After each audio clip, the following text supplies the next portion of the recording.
Excuse me.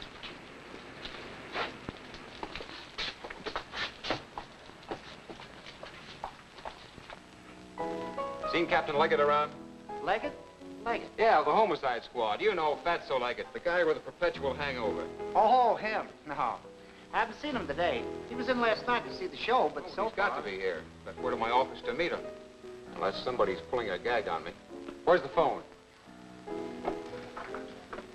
Just plug it in. Any of those booths. Thanks.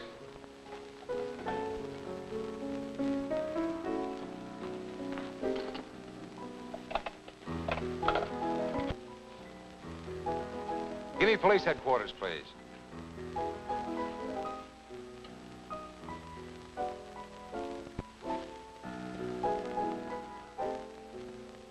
Hello? Is Captain Leggett there?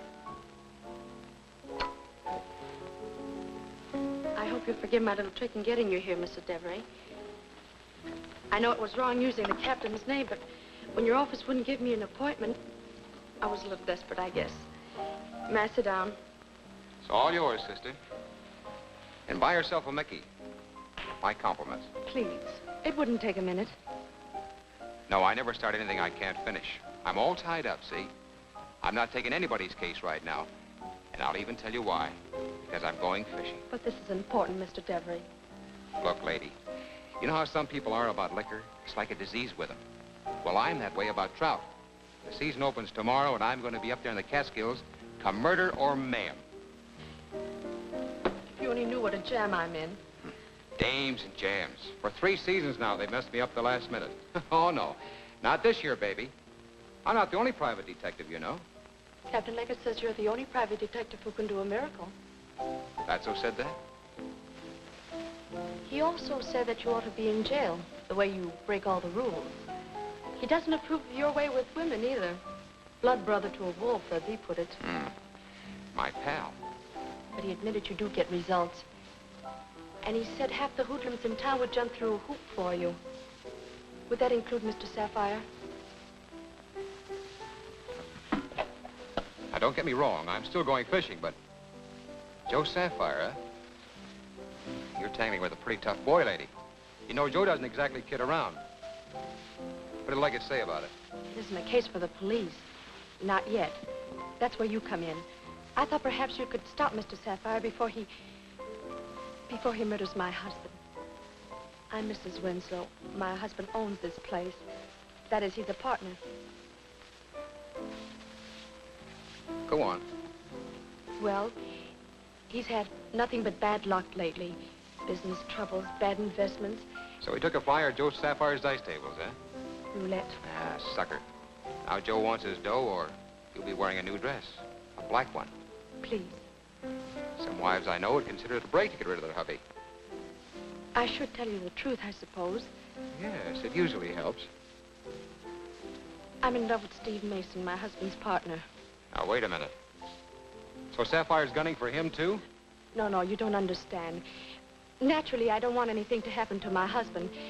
But if anything does, and the police find out about Steve and me, they'll think he did it.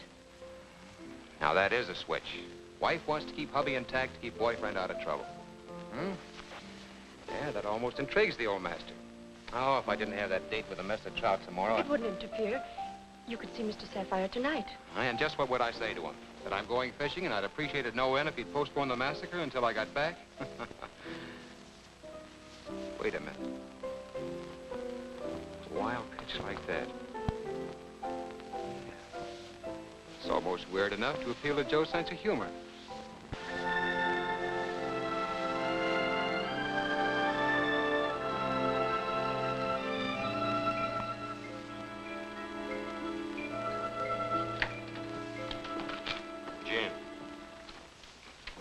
Jerry! Hello, Joe. Louis? You're just in time, my friend. Louis doesn't understand the game. Who's the new office boy? Name is Sylvester. Fantastic, huh? I couldn't resist him. Sylvester, shake hands with Mr. Devery. Jerry Devery, one of the best, even if he's in the sordid business. Private dick, huh? A pleasure, Sylvester. I doubt. Likewise. Isn't he a surly character? Go, sit down, Sylvester. Well, come on, Jerry. One quick step before we talk business. 3 games across, huh? Well, I'm sort of in a rush, Joe. I've got a lot of packing to do. I'm going fishing tomorrow. That is, if you'll do me a little favor. A favor? So we'll play for it. You win, it's all yours. You lose? Well, we'll still talk about it. 1 game, that's fair enough, isn't it? My heart, Joe. A whole game, all that suspense. Couldn't we just cut for it?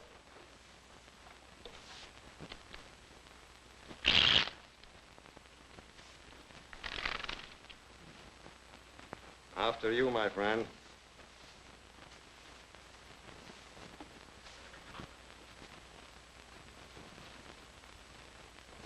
What do you know? Up popped the devil. Now, that is a curious coincidence. I palmed that one out of the deck. Where'd you get the stranger? Awfully cold, too.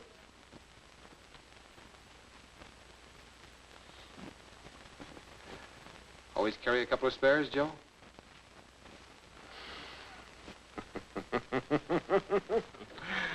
Did I tell you he was sharp? Did I tell you? Oh, you're marvelous, Jerry. Marvelous. Well, go ahead, laddie. Name it. That favor is on me. Thanks, Joe. I knew you'd help me out. Oh, just a temporary thing. It seems some mug is putting the squeeze on a client of mine. I thought, well, maybe if you sort of looked after my guy for a few days and take a great load off my mind while up there toying with the trouts, you know. Is that all? A pleasure, my friend. Don't give it another thought. Now I can really concentrate on those fish. Oh, yes, this guy you're underwriting for me. His name is Winslow, Fred Winslow. Runs a couple of nightclubs. Oh, so you know him, huh? But that is the topper. The absolute topper. Take the edge off his whole act. Tell me what? You've been misinformed. There was a little misunderstanding between us, but Winslow straightened things out just this afternoon. The boys will tell you. Yeah, that's right. Oh, now, don't tell me he paid off. With what? Coin of the realm, my friend. Not quite in full, but a very satisfactory chunk. Well, that's the story. I wonder where he dug it up. Guy as broke as Winslow. Shall we tell him what we think? This will kill you, Jerry. You know that burglary at the Tiger Club last Saturday night?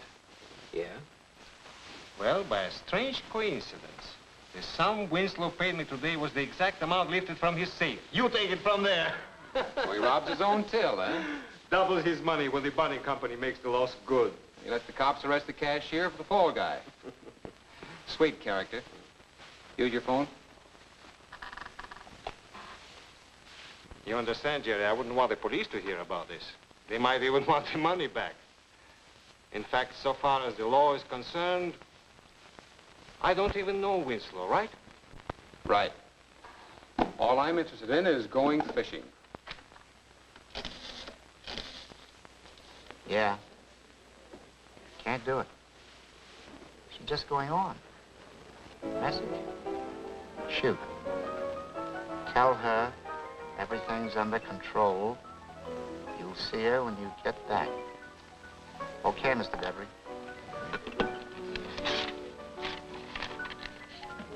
Give this to Sharon when she finishes. Who am I to think that you're for me? Who am I to wish that this might be? Could I make you love me?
That was lovely, dear.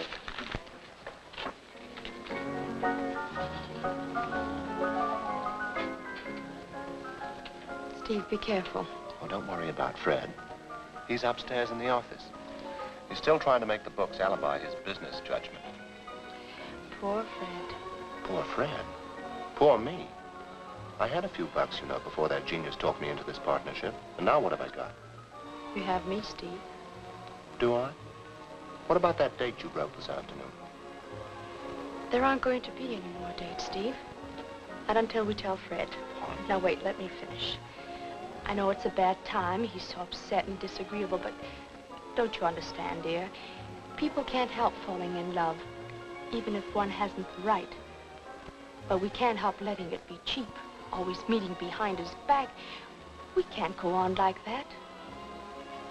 You do love me, don't you? This is it, Sharon. Come on, then. We'll go up and tell him now. It's the only fair thing to do.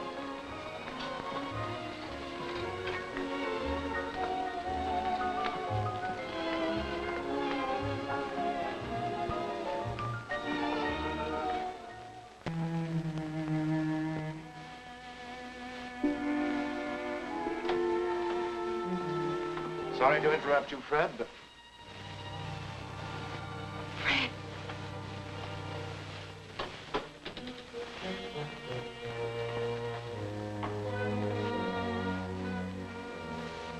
You better go downstairs, Sharon.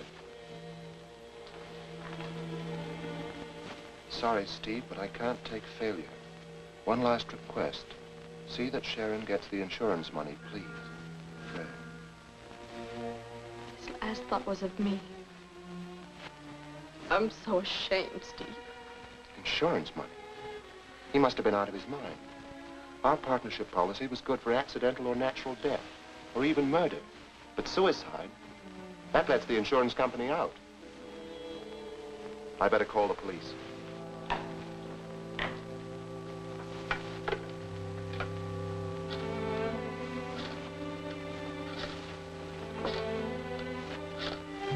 Don't touch that. Your fingerprints.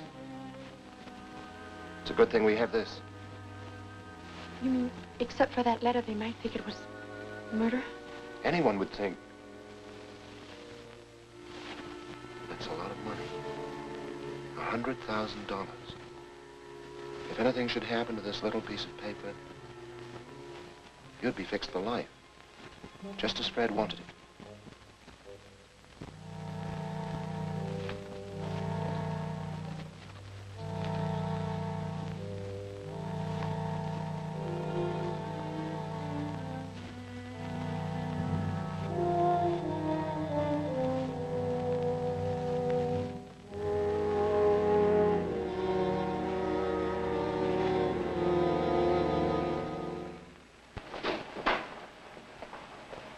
Taxi!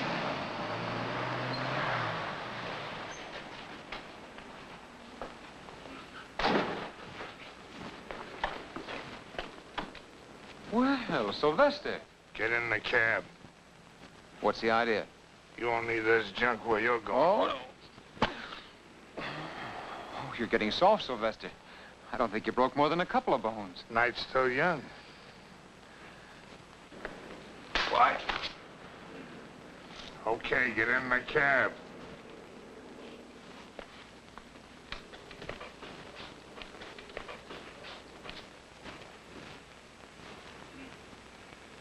I've had a very humiliating experience, Jerry. Very humiliating. It was just like a slap in the face. Joe's kind of disappointed in you. He was on the level with you and you ratted on him. Ratted on him? Sure. I didn't know what it was all about when the police picked me up. And they were very nasty to me, Jerry. Let me show him. Lots of time, Sylvester. Lots of time. Where was I? Oh, yes. All the time they're pushing me around, I'm in a fog. They don't tell me Winslow's been bumped till my lawyer gets there. Bumped? Now, don't give me those big baby eyes. You know all right. You're making a mistake, Joe. You made the mistake when they spilled to Leggett about me. now, you know better than that. I didn't even know about Winslow. When did that happen? He's stalling. They found the body 9 o'clock or so. He got it about an hour before, they figure. 8 o'clock, huh?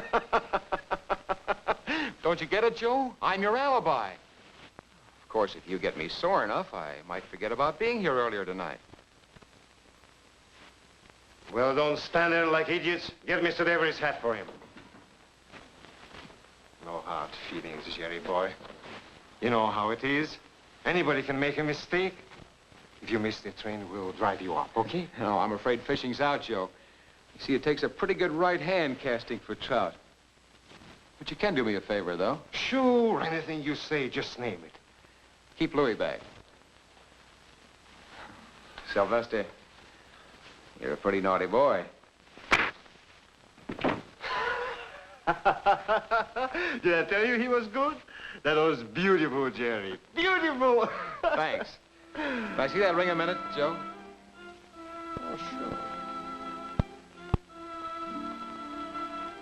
You know, the next time you slap a friend, Joe, you should take this ring off. 'Cause it hurts. See? You're right, Jerry. I remember it. I'll be seeing you.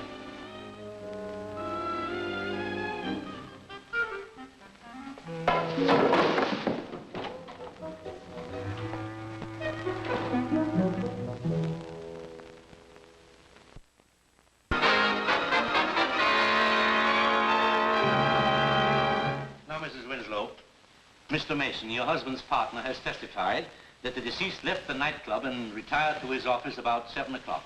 That's right. A little before 7, I think. And after that, when did you next see the deceased?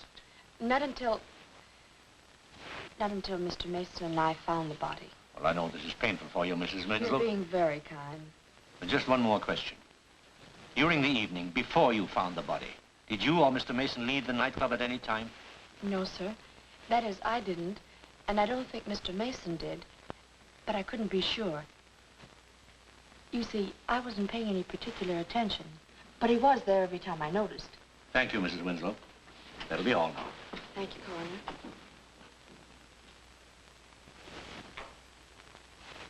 Captain Leggett, please. You swear to tell the truth, the whole truth, and nothing but the truth, so help you God? I do. Your name? Henry Leggett, police captain, homicide squad. I think we'll save time if we allow the captain to state the facts in his own words, keeping in mind that all this inquest is properly concerned with is establishing the cause of death. Winslow was killed by a bullet entering his right temple. Powder burns on the skin indicate that the murderer held the gun within a few inches of the victim's head. Mr. Coroner. Just a moment, Captain. This is Mr. White, representing the insurance company interested in our verdict here. If there's no objection, I see no harm in hearing what he has to say. I shall be very brief. Before we jump to any hasty conclusions, Captain, I suggest the possibility of Mr. Winslow having fired that fatal shot himself. Suicide? Not a chance. At least I never heard of anyone killing himself without leaving fingerprints on the gun, unless, of course, he was wearing gloves. And there weren't any gloves on Winslow.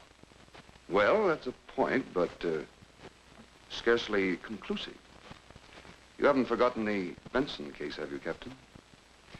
Captain Leggett insisted that was murder, too, until our investigation proved that the suicide's sister faked the evidence in order to collect the insurance. Now, understand me, I don't expect any such fraud in this case. I'm merely speaking hypothetically. I shall be quite candid with you, ladies and gentlemen. A $100,000 insurance policy depends upon your decision. Now, that's a great deal of money. I ask you not to be stampeded into some hasty, ill-advised verdict because of some, snap judgment, especially in a case of this kind, where there are so many curious, I might say, peculiar circumstances. Take the powder burns, for instance. How often does a murderer place the weapon almost against his victim's skull? And did anyone see this mythical killer? According to the testimony, No one was seen to enter Winslow's office until the widow and his partner went there. So, So I still say it's murder. I'm sorry, Coroner, but it's time to shut off all this hot air and get down to cases. Sergeant, bring in the witness. what witness? The witness is going to take the snap out of my judgment and the suicide out of yours.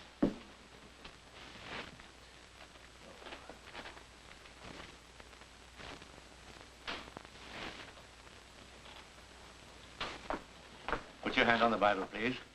Swear to tell the truth, the whole truth, and nothing but the truth, so help you God. That I do. Be seated.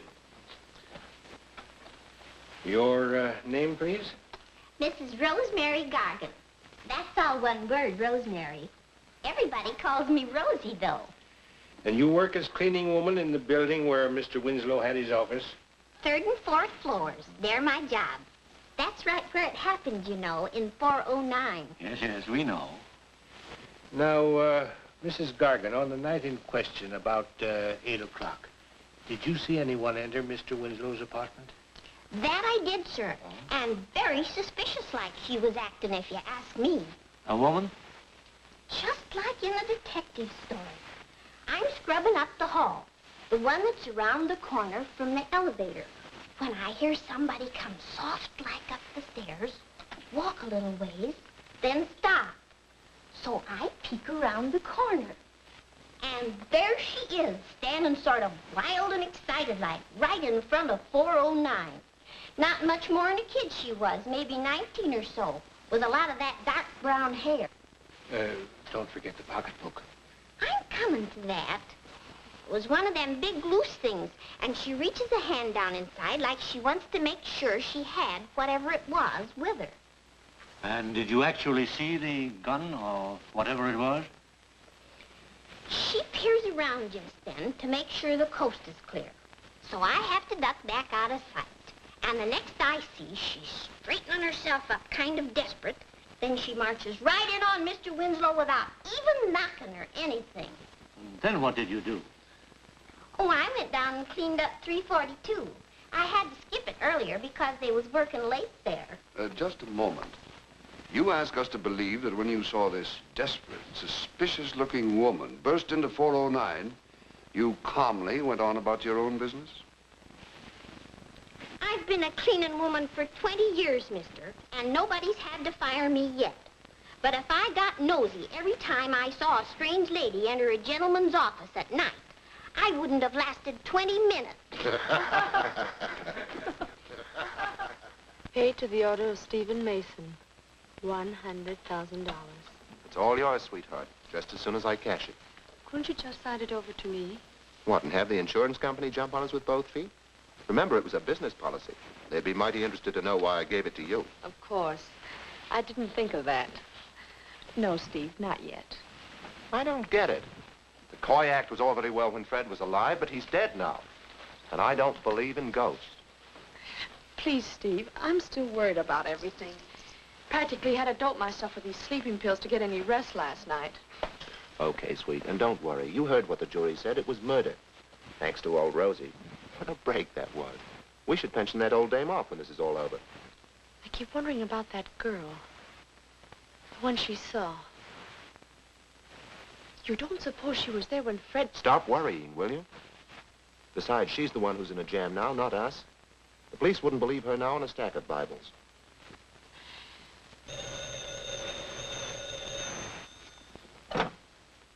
Hello? Oh, hello, Mr. Devery. Why, yes.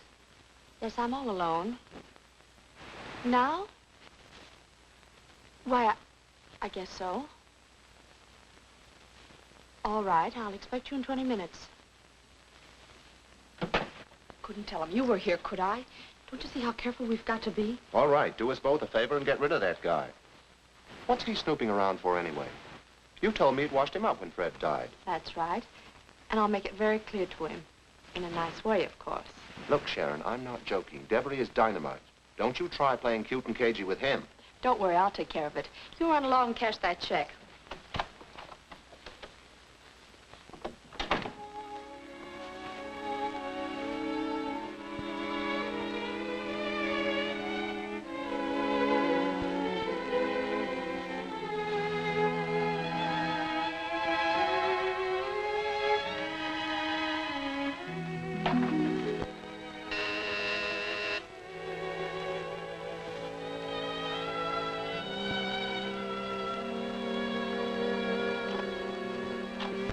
Come in, Mr. Devery.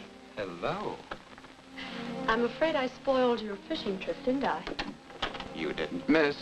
You really should have gone, you know. I mean, after it all happened, there was nothing to keep you here, was there? What? Still, I do appreciate the spirit. Deserves a drink at least. Oh, I'm sorry. It's against my rules. You know, the Devery system. Number 1, never take a dame fishing. Number 2, never let a client know you nip on the job. I know how we can get around rule number 2. You're hereby fired, Mr. Private Detective. I'm no longer a client. Oh, you're making me drool, but no can do. And that goes for you, too. How about firing me, I mean? No can do. It says so right here. This is the contract you signed the day you hired me. How many nips did you sneak on your way over here? Don't be silly. I know what I signed. Oh, but you didn't read the fine print.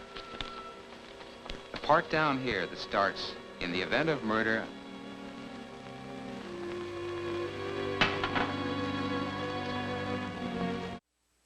In English. Just that I'm still in there pitching, baby. I can't let somebody kill a client of mine and get away with it. I'd ruin my reputation. And this $5,000 fee, it says here. Oh, that's only in the event I deliver the murderer. You know, sort of a COD. Actually, if the police beat me to it, no dough for Devery.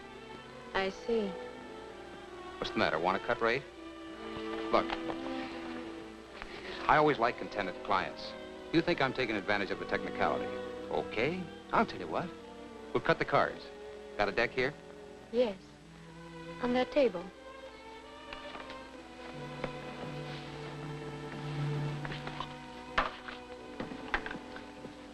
I feel awfully lucky.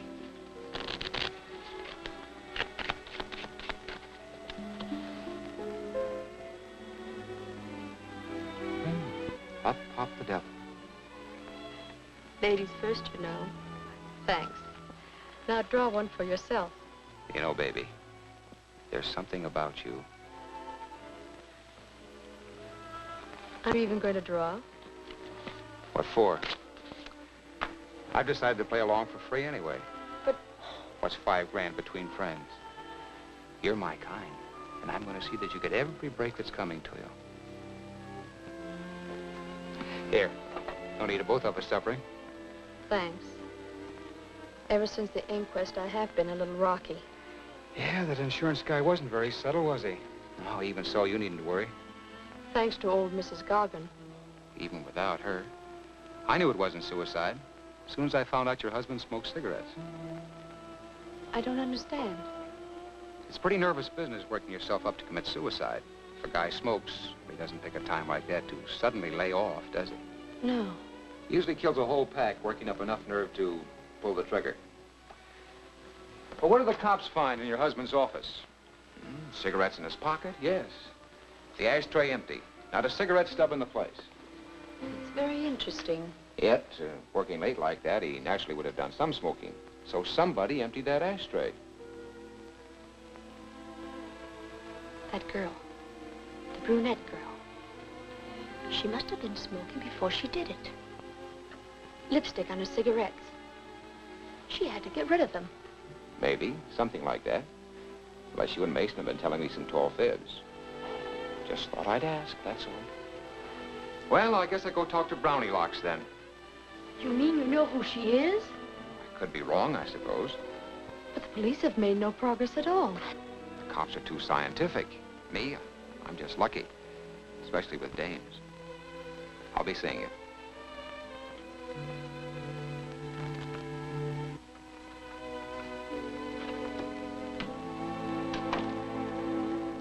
Got to have a wife, I tell you. Look, let's start all over again. I mean the cashier who worked here. The one they arrested for heisting the safe. You know, Carrington, Albert Carrington.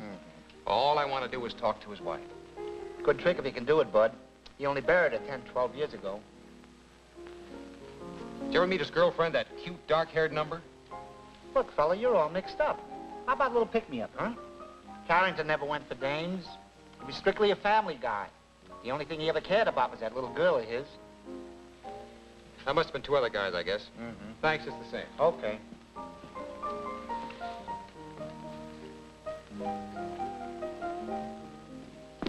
That little girl of his. She couldn't be so little if the mother died 12 years ago. Did you ever see her? Once or twice. Al never wanted her to come around here, but I used to see her wait for him up in the corner. How old? 18, 19. Brunette? Definitely. Here, buy yourself a drink. Are you kidding? I don't have to buy my drinks. Oh, thanks, it's the same.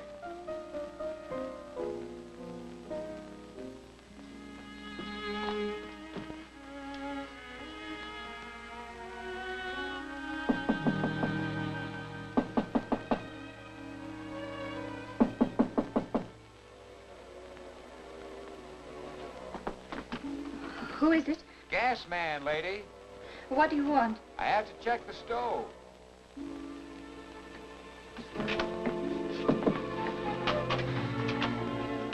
It's a corny gag. It always works. You get out of here. Take it easy. Just a nice, quiet little chat, that's all. Moving again, huh? Let's see, that makes 4 times in 10 days, doesn't it? Not bad for an amateur. Who are you? Jerry Devery's the name, private detective. That's right. Sit down. How did you find me? Got a friend in the flower business. His boys get around. Sort of interested in crime, huh?